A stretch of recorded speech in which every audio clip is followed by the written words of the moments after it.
Morning friends, welcome back to our channel mom and me talks and it's me Sandhya. ఎలా ఉన్నారండి అందరూ? నేనైతే సూపర్గా ఉన్నాను అండ్ మీరు అందరూ కూడా సూపర్ సేవి ఉప్పర్ ఉండాలనే కోరుకుంటున్నాను. ఇప్పుడు ఎక్కడ చూసినా అంతా Christmas, new year celebrations, gifts వీటి గురించే మాట్లాడుకుంటున్నారు కదండి. అండ్ కార్పొరేట్ ఆఫీసుల్లో అంతా కూడా ఒక కొత్త గేమ్ స్టార్ట్ అయిందన్నమాట. అదే సీక్రెట్ శాంటా గేమ్. అంటే సీక్రెట్గా ఎవరికైనా గిఫ్ట్ ఇవ్వాలి. ఆఫీస్లో ఉన్న వాళ్ళ అందరి పేర్లు చిట్స్ పైన రాస్తారు లేదా యాప్లో రాస్తారనమాట. దానిలోంచి ఒక చిట్టు ఒక్కొక్కరు తీసుకోవాలి. ఎవరి పేరు అయితే వస్తుందో వాళ్ళకి గిఫ్ట్ ఇవ్వాలన్నమాట. అండ్ మనం ఏమి ఇస్తున్నాము, ఎవరికి ఇస్తున్నాము, ఎవరికి డిస్క్లోజ్ చేయకూడదు. మనకు వచ్చిన పేరు గల వాళ్ళకి గిఫ్ట్ ప్యాక్ చేసి వాళ్ళ పేరుకి సపోజ్ సంధ్య కోసం గిఫ్ట్ అనుకోండి, టు సంధ్య అని దానిపైన పెట్టేసి స్టిక్కర్ గిఫ్ట్స్ అన్నీ ఒక దగ్గర పెట్టేస్తారన్నమాట అందరూ. సో ఎవరి పేరు మీద ఉన్న గిఫ్ట్ వాళ్ళు తీసుకొని ఇంటికి వచ్చేయడమే. సో అలాగా మా వారు కూడా ఇక్కడ రకరకాల గిఫ్ట్స్ ప్యాక్ చేస్తున్నారు. ఇదైతే Bella Vita luxury perfume gift set అండి. ఇది అమెజాన్లోనే పర్చేస్ చేసాం. మొన్న వీడియోలో కూడా మీకు షేర్ చేశాను కదా నిన్న. సో అది ఇప్పుడు ప్యాక్ చేస్తున్నాం అనమాట. మొత్తం 4 ప్యాక్ చేశారు ఈయన. సో మిగతా 3 ఆల్రెడీ ప్యాకింగ్ అయిపోయిందండి. ఇది ఒకటి ప్యాక్ చేస్తున్నారు. ఇప్పుడు లేటెస్ట్గా మొత్తం కార్పొరేట్ ఆఫీసులు అన్నింటిలో ఈ ట్రెండ్ నడుస్తుంది అన్నమాట. మా చెల్లి వాళ్ళ ఆఫీస్లో కూడా ఇది నడిచింది. అండ్ ఆల్రెడీ తనకి గిఫ్ట్ కూడా వచ్చేసింది. మా వాళ్ళు ఏంటంటే క్రిస్మస్కి కాకుండా న్యూ ఇయర్కి గిఫ్ట్లు ఇచ్చుకుంటున్నారు. సీక్రెట్ శాంటా గిఫ్ట్ అంటే మా వారి ఆఫీస్లో చాలామంది క్రిస్మస్ అప్పుడే చేసేసుకున్నారులేండి. సో మా చెల్లికి హ్యాండ్ బ్యాగ్ వచ్చిందనమాట సీక్రెట్ శాంటాగా. ఎవరు పంపించారో తెలియదు మనకి గిఫ్ట్ వస్తుంది అంతే. బాగుంది కదా ఇదేదో. ఇప్పుడు అంటే ముందు నుంచి ఉందేమో నాకు తెలియదు ఈ గేమ్. నాకు మాత్రం ఇప్పుడే తెలిసింది సీక్రెట్ శాంటా గేమ్ అని. So I was really excited అనమాట. ఎవరికి మా వారికి ఏం గిఫ్ట్ వస్తుందా అని నేను ఇంకా బాగా కుతూహలంగా వెయిట్ చేస్తున్నాను. వీళ్ళు న్యూ ఇయర్కి కాబట్టి వెయిట్ చేస్తున్నాను అనమాట. న్యూ ఇయర్కి రాగానే గిఫ్ట్ వస్తే ఏం గిఫ్ట్ వచ్చిందో మా వారికి అది కూడా షేర్ చేస్తానులేండి. సో ప్రస్తుతానికైతే ఇదిగోండి గిఫ్ట్స్ అన్నీ ప్యాకింగ్ అయిపోయినాయి. గిఫ్ట్ ర్యాప్ తీసుకొచ్చి అన్నిటికీ ఒకటే గిఫ్ట్ ర్యాప్ అంటించేశారు. వింటర్స్లో వేడివేడిగా తాగడానికి సూప్ కన్నా ఇంకా బెస్ట్ ఆప్షన్ ఏముంటుంది చెప్పండి. సో అగారో వాళ్ళ సూప్ మేకర్తో మనం ఇంట్లోనే చాలా ఈజీగా సూప్స్ చేసేసుకోవచ్చు అనమాట. జనరల్గా సూప్ చేయాలంటే బాయిల్ చేయాలి, మళ్ళీ చల్లార్చాలి, బ్లెండ్ చేయాలి, మళ్ళీ వడకట్టాలి, ఇలా ఇంత ఉంటుంది కదా. అదే ఈ సూప్ మేకర్లో అయితే చాలా ఈజీగా అయిపోద్ది. దీనిలో రకరకాల మోడ్స్ కూడా ఉంటాయన్నమాట. అంటే మనకి ఎలా కావాలి టెక్స్చర్ అనేది కూడా సెలెక్ట్ చేసుకోవచ్చు. దీనికి చూసారు కదా, లోపల ఒక బ్లేడ్ తోటి వస్తుంది, పైన మోటార్ ఉంటుందన్నమాట, కిందంతా ఒక స్టీల్ జగ్ లాగా ఉంది. సో దాంట్లో మనం ఏ సూప్ అయితే చేయాలనుకుంటున్నామో అవన్నీ ఇంగ్రీడియంట్స్ వేసేసి దానికి ప్లగ్ పాయింట్ పెట్టేసి ఆన్ చేసేయడమే. ఇంకా అదే కుక్ చేసేస్తుంది, బ్లెండ్ చేస్తుంది, అన్నీ చేస్తుంది అనమాట. సో దాన్నే ఇక్కడ నేను దాంట్లో టొమాటో సూప్ చేయబోతున్నాను. దీంట్లో కొద్దిగా బటర్, వెల్లుల్లిపాయలు అండ్ టొమాటో సూప్లో క్యారెట్ యాడ్ చేసుకోవడం వల్ల కొద్దిగా థిక్గా వస్తుంది అనమాట. అండ్ కలర్ కూడా బాగా వస్తుంది. సో ఒక క్యారెట్ పీల్ చేసి ముక్కలు కోసింది ఒక క్యారెట్, అండ్ అలాగే ఒక ఆనియన్ కూడా మామూలుగా ఇలా పొడుగ్గా కోసేసాను. సో వాటిని యాడ్ చేసి ఇంకా టమాటో సూప్ కాబట్టి ఆబ్వియస్లీ టమాటా ముక్కలు యాడ్ చేస్తున్నాను. సో ఇక్కడ మేము 5గురికి సరిపడా చేస్తున్నానండి. దానిలో యాక్చువల్లీ మార్కింగ్ ఉంటుంది, మినిమం అండ్ మ్యాక్సిమం అని. సో ఆ మార్కింగ్ చూసుకొని అంతవరకు ఫిల్ అయ్యేలాగా మనం వేసుకోవాలన్నమాట. సో దీంట్లో ఇంకా సాల్ట్, పెప్పర్ అండ్ కొద్దిగా వాటర్ అండ్ దాల్చిన చెక్క ఇవి యాడ్ చేస్తున్నాను. ఇంకా ఎక్కువ ఏమీ వేయట్లేదు. సో ఇవన్నీ వేసేసి మనం ఆ మినిమం దాటిందా లేదా అన్న మార్కింగ్ ఒక్కటి చూసుకోవాలి. సో ఆ మినిమం మార్కింగ్ దాటేంత వరకు వాటర్ యాడ్ చేసి జస్ట్ ఈ లిడ్ క్లోజ్ చేసి మనకి ఎలాంటి కన్సిస్టెన్సీ కావాలో ఆ మోడ్ని సెలెక్ట్ చేసుకోవడమే. దీనిలో ఓన్లీ సూప్ చేయడమే కాదండి, జామ్ చేయాలన్నా సరే, లేకపోతే మళ్ళీ రీహీట్ చేసుకోవాలన్నా సరే అట్లాంటి ఆప్షన్స్ కూడా ఉంటాయన్నమాట. జస్ట్ కుక్ చేయాలి, బ్లెండ్ చేయకూడదు అన్నా సరే అలా కూడా ఉంటాయి. సో మనకి ఏ మోడ్ కావాలో ఆ మోడ్ సెలెక్ట్ చేసుకొని దాన్ని ఆన్ చేసేయడమే. ఇంకా దాని పని అది చేసుకుంటూ ఉంటుంది అనమాట. మనం జస్ట్ అన్నీ అలా వేసేసి పక్కన పెట్టేసి మనం మిగతా పనులు చూసుకోవచ్చు హాయిగా. మామూలు సూప్ మేకింగ్ అంటే మనం జనరల్గా రెగ్యులర్ ప్రాసెస్లో ఎలా అయితే చేస్తామో దాంతో కంపేర్ చేసుకుంటే చాలా చాలా ఈజీ ప్రాసెస్ అండి.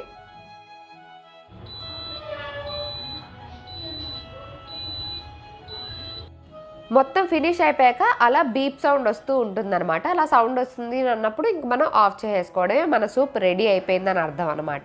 సో ఇలా మనం ఏ సూప్ అయినా చేసుకోవచ్చండి. వెజిటబుల్ సూప్స్ కానివ్వండి, ఏవైనా సరే. కొన్ని ముక్కలుగా ఉండాలనుకుంటే మనం క్రంచీ ఆప్షన్ సెలెక్ట్ చేసుకుంటే కొన్ని పీసెస్గా కూడా ఉంటాయి. సో అలా ఏది కావాలన్నా మనం చాలా ఈజీగా, అంటే మన దగ్గరుండి చూసుకోవడం, కదుపుతూ ఉండడం ఇలాంటి ప్రాసెస్ ఏమీ ఉండదు. అంత సింగిల్ పాట్లో అయిపోద్ది. అండ్ ఇదిగోండి ఓపెన్ చేస్తే మంచిగా అంతా కుక్ కుక్ అయిపోయి బ్లెండ్ అయిపోయి రెడీ టు సర్వ్ అనమాట. ఇంకా నేను క్యారెట్ యాడ్ చేసి అండ్ అలాగే టొమాటోస్ కూడా ఎక్కువ యాడ్ చేశాను కాబట్టి కొంచెం కన్సిస్టెన్సీ థిక్గా వచ్చింది. అదే మీకు ఇంకా పల్చగా కావాలి అనుకుంటే క్వాంటిటీ తగ్గించుకొని టొమాటోస్ కానీ క్యారెట్ కానీ వాటర్ క్వాంటిటీ పెంచుకోవాలి. నేను ఇలా థిక్ కన్సిస్టెన్సీలో చేశాను అనమాట. ఒకసారి మీరు టేస్ట్ చేసి చూసి ఒకవేళ సాల్ట్ పెప్పర్ ఏమన్నా అడ్జస్ట్ చేసుకోవాలనుకుంటే చేసేసుకోవచ్చు. ఇంకేమన్నా ఫ్లేవర్స్ యాడ్ చేసుకోవాలన్నా సరే చేసుకోవచ్చు. But this is the simplest process method of making tomato soup అనమాట. ఎక్కువ ఇంగ్రీడియంట్స్ లేకుండా జస్ట్ ఇంట్లో ఉన్న వాటితో సింపుల్గా అన్నీ అందులో వేసి పెట్టేసి బటన్ ఆన్ చేస్తే అయిపోయి టమాటో సూప్ రెడీ. ఇదిగోండి వేడి వేడి సూప్ అయితే రెడీ అయిపోయింది. ఎక్కడ చిన్న ముక్క కూడా రాలేదండి. ఈవెన్ దాల్చిన చెక్క వేసాను కదా అది కూడా కంప్లీట్గా బ్లెండ్ అయిపోయింది అనమాట. ఎక్కడ పీసెస్ లాంటివి లేకుండా స్మూత్ కన్సిస్టెన్సీలో పర్ఫెక్ట్గా వచ్చింది. సో మీరు ఒకవేళ ఈ అగారో సూప్ మేకర్ ట్రై చేయాలి అనుకుంటే వాటి లింక్ నేను డిస్క్రిప్షన్లో ఇచ్చేస్తాను, ఒకసారి చెక్ చేసేయండి. అమెజాన్లో మనకి అవైలబుల్గా ఉంది. అండ్ మనం ఇట్లాంటివి ఏమన్నా తీసుకున్నప్పుడు క్లీనింగ్ గురించి కూడా ఆలోచిస్తాం కదండి. దీనిలో క్లీనింగ్ చాలా ఈజీ. జస్ట్ అందులో వాటర్ వేసేసి ఒక చిన్న డ్రాప్ ఆఫ్ లిక్విడ్ సోప్ కానీ సర్ఫ్ కానీ ఏదైతే మనం క్లీనింగ్కి యూజ్ చేస్తామో అది కొద్దిగా వేసేసి ప్లగ్ ఆన్ చేసేసి దీనిలో మోడ్స్ ఉన్నాయి కదా మనకి, దాంట్లో బ్లెండ్ మోడ్ ఉంది కదండి, ఆ బ్లెండ్ మోడ్ సెలెక్ట్ చేసుకోవాలన్నమాట. అప్పుడు అది మొత్తం ఇలాగ రౌండ్గా తిరిగి బ్లెండ్ అయినట్టుగా అవుతుంది. సో క్లీనింగ్ చాలా ఈజీగా అయిపోద్ది. ఇదిగోండి బ్లెండ్ మోడ్ సెలెక్ట్ చేసుకొని స్టార్ట్ చేయగానే కొద్దిగా సోప్ వేసాను కదా మొత్తం నొరగొచ్చి అంతా క్లీన్ అయిపోయింది. జస్ట్ ఇంకా వాటర్తో ఇలా ఒకసారి వాష్ ఆఫ్ చేసుకుంటే అంతే, చాలా చాలా ఈజీ. ఇంకా మనం డ్రై చేసుకొని లోపల పెట్టేసుకోవడమే. కట్ చేస్తే ఇది నెక్స్ట్ డే అండి. నెక్స్ట్ డే లంచ్ అయిపోయిన తర్వాత మామయ్య నేను ఇక్కడ బయటికి వెళ్తున్నాము. మామయ్యకి ఆల్రెడీ పన్ను నొప్పిగా ఉందని షేర్ చేశాను కదండి, అది డెంటల్ హాస్పిటల్కి తీసుకువెళ్తున్నాను అనమాట. అంటే రూట్ కెనాలే కాకపోతే సెషన్స్ ఉంటాయి కదా, 1, 2, 3 సెషన్స్ అలాగా. ఇవాళ లాస్ట్ సెషన్ అనమాట. సో ఇంకా ఈరోజు వెళ్ళి మనకు అది మొత్తం ఫిల్ చేసేస్తారు, మొత్తం హోల్ చేస్తారు కదా రూట్ కెనాల్కి, అదంతా ఫిల్ చేసేసి క్యాప్ పెట్టేస్తారనమాట. ఏజ్ పెరిగే కొద్దీ పళ్ళు కొంచెం వీక్ అవ్వడము ఇవన్నీ కామనేనండి. కొంచెం ఎంత డెంటల్ కేర్ ఎంత తీసుకున్నా సరే ఏదో ఒక ప్రాబ్లం వస్తూనే ఉంటుంది. ఎస్పెషల్లీ పళ్ళు లూజ్ అవ్వడము, లేకపోతే ఏదైనా పుచ్చిపన్ను ఉంటే అది ఇంకా బాధించడము, లేదా ఏదైనా ఇన్ఫెక్షన్ రావడం ఇట్లాంటివి వస్తూ ఉంటాయన్నమాట. సో కొంచెం ఓవరాల్ హెల్త్ కూడా కాపాడుకోవడం ఇంపార్టెంటే. మనకి ఏదైనా నొప్పి కానీ పుప్పి పన్ను కానీ ఉంది అని అనిపిస్తే సాల్ట్ వాటర్ వేడి నీళ్ళలో సాల్ట్ వేసుకొని దాంతో గాగులు చేసి మనము పుక్కిలించి ఊసేస్తూ ఉండాలన్నమాట. సో ఏదైనా ఇన్ఫెక్షన్ లాంటిది ఏమన్నా ఉంటే అది పెరగకుండా ఉంటుందంట అలా చేస్తే. అండ్ కిందకు వచ్చేసరికి నా కార్ ఫ్లాట్ టైర్ అయిందనమాట, అందులో గాలి లేదు టైర్లో. సో ఇంకా ఆల్రెడీ డాక్టర్ దగ్గర అపాయింట్మెంట్ తీసేసుకున్నాము. సో ఇంకా మళ్ళీ ఇప్పుడు అందులో గాలి కొట్టించుకొని మెకానిక్ని పిలిచి ఇదంతా చేసేసరికి టైం అయిపోద్ది అని చెప్పి ఆటో బుక్ చేసుకొని ఆటోలో వెళ్ళిపోతున్నాము. బైక్ టైర్లో గాలి లేదనుకోండి దాన్ని తోసుకుంటూ వెళ్ళో ఎక్కడొకక్కడ గాలి కొట్టించుకోవచ్చు. అదే కార్ టైర్లో గాలి లేదనుకోండి దాన్ని ఎటు తీసుకెళ్ళడం తొయ్యలేము పెట్టలేము. కాకపోతే కొంత నయం ఏంటంటే ఇంటి దగ్గర ఉన్నప్పుడే చూసుకున్నాను గాలి లేదని, అదే స్టార్ట్ అయిపోయి వెళ్ళిపోయి దారిలో చూసుకున్నాను అనుకోండి చాలా ఇబ్బంది పడాల్సి వచ్చేది. సో కొంత నయం ఏంటంటే ముందే చూసుకున్నాం కాబట్టి ఇంకా అక్కడే వదిలేసి ఆటోలో వెళ్ళిపోయాము.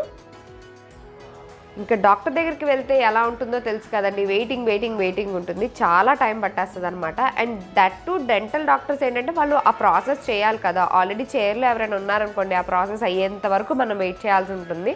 సో అలాగా వెయిట్ చేసి మొత్తానికి ప్రాసెస్ అయితే స్టార్ట్ చేశారు. రూట్ కెనాల్ మన పళ్ళని బట్టి కూడా నెంబర్ ఆఫ్ సెషన్స్ మారుతూ ఉంటాయన్నమాట. సో అలా మామయ్య గారికి అయితే ఒక 3 సెషన్స్ అయితే పడతాయి అని చెప్పారు. So today is the last session అనమాట. పంటి నొప్పి ఎంత బాధ పెడుతుందో అది అనుభవించే వాళ్ళకే తెలుస్తుంది అని అంటారు కదండి. ఇంకా ఇక్కడితో ఆ సఫరింగ్ అయితే కాస్త తగ్గుద్ది. ఎందుకంటే ఇన్ని రోజులు పాపం బాగా సఫర్ అయ్యారనమాట. పంటి నొప్పి వస్తే ఆబ్వియస్లీ సరిగ్గా తినలేం కదా.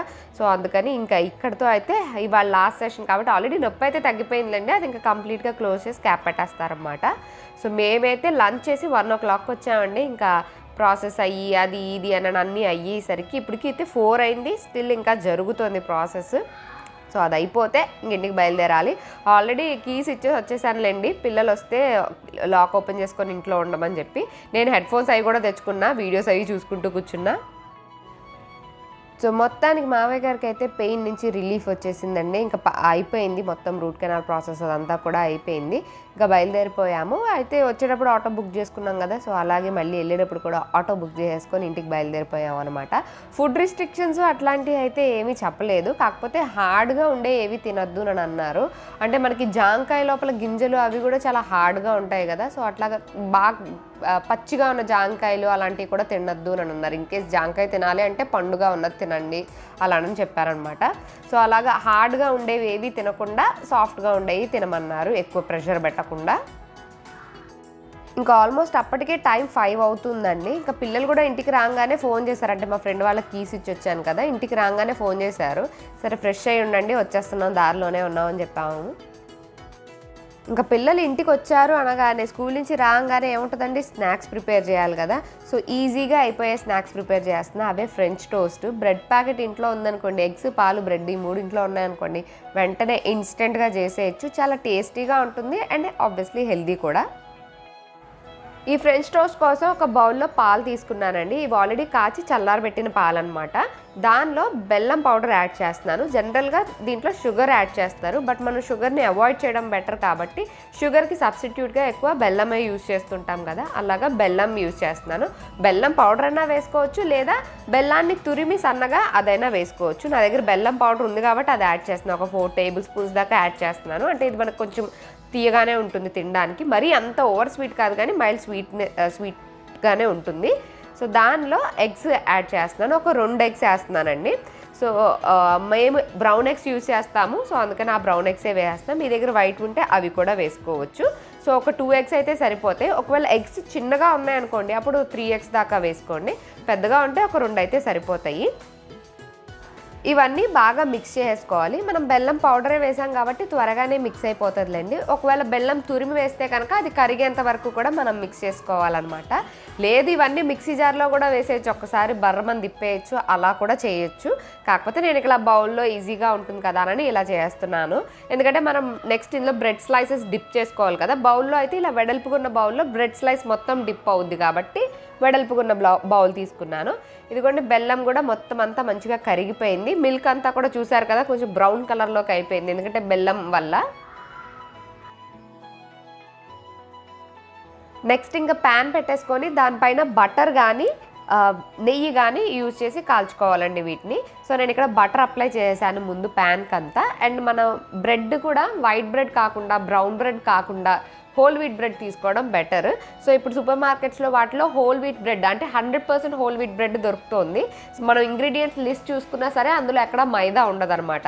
అఫ్కోర్స్ అంత హెల్దీ కాకపోయినా, ఎందుకంటే అసిడిటీ రెగ్యులేటర్స్ అండ్ అలాగే రైజింగ్ ఏజెంట్స్ ఇవన్నీ ఉంటాయి.